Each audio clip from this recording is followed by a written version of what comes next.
बिस्मिल्लाहिर्रहमानिर्रहीम। अस्सलाम वालेकुम। पहले जनरल बिपिन रावत, फिर जनरल नरवाने, अजीत दोवल और अब अमित शाह कश्मीर के दौरे पर हैं। और इस दौरे पर इन्होंने जो अपने जर्नैलों की क्लास ली है, अपनी फौज को जो सुनाई है और बाकायदा अपनी हार का ऐलान किया है, हिंदुओं से कहा है कि यहाँ पर मुजाहिदीन का कंट्रोल है, हमारी फौज का कंट्रोल नहीं है। और अमित शाह के दौरे के दौरान किस तरह से मुजाहिदीन भारतीय फौजियों को काट रही है पूंछ के जंगलों में, ये सारी डिटेल्स आपको देंगे। आपको ये भी बताएंगे कि दुबई जो इन्वेस्टमेंट कर रहा था कश्मीर में, वो भी खतरे में पड़ चुकी है। महबूबा मुफ्ती ने कुछ ग्राउंड रियलिटीज बताई हैं, इंडियन मीडिया को क्या टास्क दिया गया है, ये सारी डिटेल्स आपको बता के आखिर में आपको बहुत बड़ी खबर देंगे आर्टिकल 370 की बहाली के हवाले से। भारत की, अमित शाह की, अजीत दोवल की, मोदी की, आरएसएस की बहुत बड़ी हार है और पाकिस्तान और ख़ास तौर पर कश्मीरियों की बहुत बड़ी फतह है। तो डिटेल्स आपको बताते हैं। उससे पहले अगर अभी तक आपने हमारा चैनल सच टीवी सब्सक्राइब नहीं किया तो इसे अभी सब्सक्राइब करें और बेल आइकन पर क्लिक करें ताकि हमारी आने वाली वीडियोज़ आपको वक्त पर मिलती रहें। नाजरीन, आप जानते हैं कि पिछले 13 दिन से मकबूजा कश्मीर में क्या हालात चल रहे हैं, कैसे भारत के फौजी मारे जा रहे हैं, हम आपको साथ साथ अपडेट दे रहे हैं। सबसे पहले जनरल बिपिन रावत ने कश्मीर का दौरा किया और उन्होंने आर्टिकल 370 की बहाली के लिए ग्राउंड बनाने की कोशिश की, क्योंकि मुजाहिदीन अब इनसे कंट्रोल नहीं हो रहे। उसके बाद जनरल नरवाने ने भी कश्मीर का दौरा किया और उनकी मौजूदगी के दौरान भी भारतीय फौजियों को धड़ाधड़ काटा जाता रहा।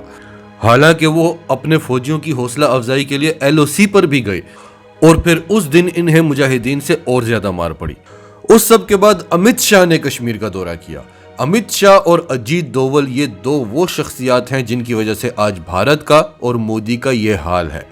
अजीत दोवल भी कश्मीर का दौरा कर चुके हैं जब जनरल नरवाने वहां पर थे, लेकिन अब अमित शाह कश्मीर के दौरे पर हैं। अमित शाह जो ही कश्मीर पहुंचे वहां पर बैरियर्स लगा दिए गए, शाहराहें बंद कर दी गई, बिल्कुल कर्फ्यू वाला माहौल बना दिया गया कि कहीं अमित शाह पर ही हमला ना हो जाए, फिर हम दुनिया को क्या मुंह दिखाएंगे। फिर कश्मीर में जाते ही अमित शाह ने वहां के सिक्योरिटी ऑफिशियल्स के साथ मीटिंग की और उनकी वो क्लास ली कि उन्हें नानी याद करा दी। कश्मीर दुनिया का वो वाहिद हिस्सा है जहां इतने छोटे से खित्ते पर, इतनी कम आबादी पर इतनी बड़ी फौज तैनात कर दी गई हो। जहां इतनी ज्यादा फौज तैनात है, वहां आप कैसे कहते हैं कि मुजाहिदीन बॉर्डर के उस पार से आए हैं? आप वहां पर क्या कर रहे हैं जब मुजाहिदीन इतनी आसानी से बॉर्डर क्रॉस कर लेते हैं? पाकिस्तान की साइड पर फौज की तादाद इतनी नहीं है, लेकिन आप बॉर्डर तो क्रॉस करके बताएं। आपको भेजने पड़ते हैं अपने जासूस अफगानिस्तान के रास्ते से या ईरान के रास्ते से, और अब वो भी आप पर बंद कर दिए हैं। तो अमित शाह वहां पर सिक्योरिटी ऑफिशियल्स की, जर्नैलों की क्लासें लेते रहे कि इतने दिन से आप लोग ऑपरेशन कर रहे हैं, इतनी बड़ी फौज है, इजाफी फोर्सेस भी भेजी हैं, स्पेशल फोर्सेस भी भेजी हैं, आप मुजाहिदीन के एक ग्रुप को खत्म नहीं कर सक रहे। कभी आप कहते हैं ये पाकिस्तानी कमांडोज हैं, कभी आप कहते हैं कि इसलिए नहीं कर सक रहे क्योंकि पाकिस्तानी SSG कमांडोज ने इनको ट्रेन किया है। अगर ट्रेन किया है तो क्या हुआ? आपकी ट्रेनिंग कहां गई? हम यहाँ दौरों पे दौरे इसलिए कर रहे हैं कि पूरी दुनिया को एक नैरेटिव दें कि यहाँ तो हालात बहुत नॉर्मल हैं, तरक्की हो रही है, आर्टिकल 370 के खात्मे के बाद कश्मीर बहुत ऊपर गया है, दुबई इतनी बड़ी इन्वेस्टमेंट लेकर आ रहा है यहाँ कश्मीर में, और पिछले 13 दिन से आप मुजाहिदीन के एक ग्रुप को कंट्रोल नहीं कर सके।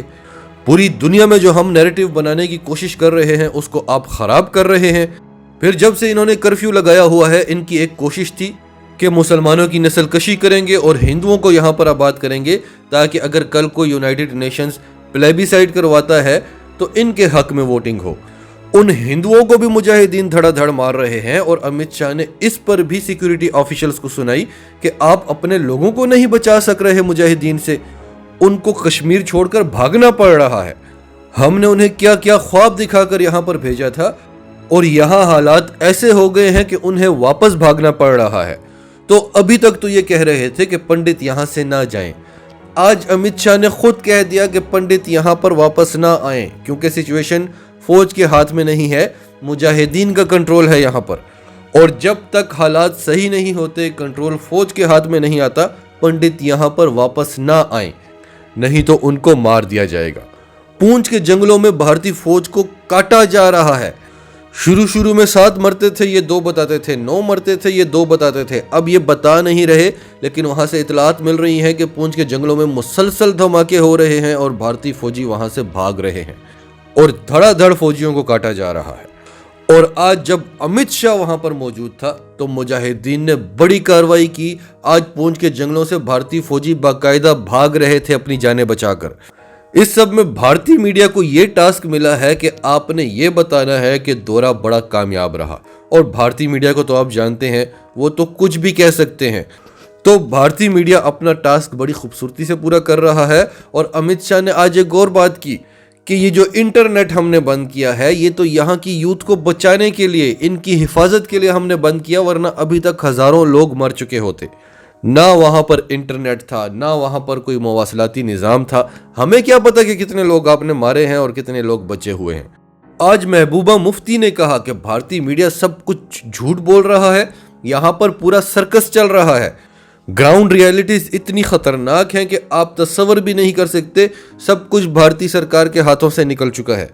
अब आते हैं आज की बड़ी खबर पर कि इस सब के बाद, इन हालात को देखने के बाद भारतीय सरकार क्या फैसला कर रही है। शुरू पे हमने आपको बताया कि अमित शाह आर्टिकल 370 के खात्मे का मास्टरमाइंड है। इससे पहले आप जानते हैं कि मोदी ने कश्मीरी लीडर्स को बुलाया था और उनको यकीन दहानी कराई थी कि वो आर्टिकल 370 को बहाल करवाएंगे। लेकिन अमित शाह ऐसी बात कहेगा, क्या आप सोच भी सकते हैं? आज अमित शाह ने ऐलान किया है कि हम आर्टिकल 370 को बहाल करेंगे। अब आर्टिकल 370 की बहाली का क्या मतलब है कि मकबूजा कश्मीर एक आज़ाद स्टेट है, उसको भारत ने एक अलग स्टेट का दर्जा दिया हुआ है, वो बाकायदा एक स्टेटहुड है। आर्टिकल 370 का खात्मा करके उससे उसके स्टेटहुड का दर्जा छीन लिया गया था, यानी एक रियासत का दर्जा छीन लिया गया था और उसे भारत की यूनियन टेरिटरी बना दिया गया था। यानी यहाँ पर सारे भारतीय आ सकते हैं, ज़मीन खरीद सकते हैं, कारोबार कर सकते हैं। जो उसका एक अलग स्टेटस था वो ख़त्म कर दिया गया था। तो आज अमित शाह ने ऐलान किया है कि वो आर्टिकल 370 को बहाल करेंगे। अब ये उनकी कोई चालाकी है या उन्होंने प्रेशर में आके किया है या मुजाहिदीन को कंट्रोल करने के लिए या मुजाहिदीन को झूठा दिलासा देने के लिए कहा है, तो इस बारे में हम कुछ नहीं कह सकते। लेकिन भारतीय सरकार इस वक्त बहुत मजबूर हो चुकी है। पूरी दुनिया से भारत पर प्रेशर है। अमेरिका बार बार भारत पर दबाव डालता है कि कश्मीर के मसले को हल करें, क्योंकि हम ह्यूमन राइट्स की बात करते हैं और दुनिया हमसे सवाल करती है कि आपका जो इत्तेहादी है वो ह्यूमन राइट्स की धज्जियां उड़ा रहा है, आप खामोश क्यों हैं? और फिर इमरान खान को आपको क्रेडिट देना ही पड़ेगा। अगर इस सब में इमरान खान ना होता तो आज ये बात ख़त्म हो चुकी होती। इमरान खान के आने से पहले दुनिया कश्मीर को जानती नहीं थी, आज पूरी दुनिया कश्मीर को जानती है। इमरान खान के आने से पहले दुनिया भारत को बड़ा मिलनसाज, अमन पसंद मुल्क कहती थी। आज सारी दुनिया भारत को इंतहा पसंद और दहशतगर्द मुल्क कहती है। आज सारी दुनिया जानती है कि आरएसएस क्या है, मोदी का नजरिया क्या है, हिंदुत्व क्या है। इस सब का क्रेडिट आप इमरान खान को देंगे। फिर पूरी दुनिया से इमरान खान पर प्रेशर आता रहा कि आप भारत के साथ ताल्लुकात को बहाल करें। उन्होंने कहा कि नहीं, जब तक आर्टिकल 370 की बहाली नहीं होती और एक सिलसिला शुरू नहीं होता कि कश्मीर का मसला हल हो, हम भारत के साथ बात नहीं करेंगे। और भारत के साथ पाकिस्तान के तिजारती ताल्लुकात मुनक़ता हैं। दोनों ममालिक ने अपने हाई कमिश्नर्स वापस बुलाए हुए हैं, कोई डिप्लोमेटिक रिलेशंस नहीं है। भारत कितनी बार मुज़ाकरात की दावत दे चुका है। अभी भी हाल ही में भारत ने पाकिस्तान के national security adviser doctor Moeed Yusuf को 10 और 11 नवंबर को भारत जाने की दावत दी है। और फिर दुनिया के हर प्लेटफॉर्म पर हर बड़े लीडर के साथ इमरान खान ने बैठकर कश्मीर की, आरएसएस की, मोदी की इंतहा पसंदी की, ये सारी बातें इतनी बार की हैं कि पूरी दुनिया को ज़बानी याद हो गई हैं और भारत के लिए बहुत ज़्यादा मुश्किलात क्रिएट कर रही हैं। लेकिन अमित शाह ने एक बात की है कि ये सब कुछ होगा डिलिमिटेशंस के बाद और इलेक्शंस के बाद, तो इसमें टाइम लगेगा। लेकिन अमित शाह की तरफ से ये ऐलान करना पाकिस्तान की और कश्मीरियों की बहुत बड़ी कामयाबी है, क्योंकि ये तो गुंडे हैं, ये हार नहीं मानते, ये तो इंतहा पसंद हैं। ये ना मसलहत की बात करते हैं और ना मसलहत को पसंद करते हैं। तो ये इनकी बहुत बड़ी हार है कि ये इतने मजबूर हो चुके हैं कि ये आर्टिकल 370 की बहाली की बात कर रहे हैं। और ये पाकिस्तान की और कश्मीरियों की बहुत बड़ी फतह है। ناظرین، آپ کی سب کے بارے میں کیا رائے ہے؟ کمنٹس میں اپنی رائے کا اظہار کرتے رہیں، اور اگر آپ ہمارے چینل پر نئے ہیں تو ابھی سچ ٹی وی کو سبسکرائب کریں، سچ ٹی وی فیملی کا حصہ بنیں، اور ہماری ویڈیوز پسند آئیں تو انہیں لائک کریں، شیئر کریں، تاکہ زیادہ سے زیادہ لوگوں تک یہ میسیجز پہنچتے رہیں۔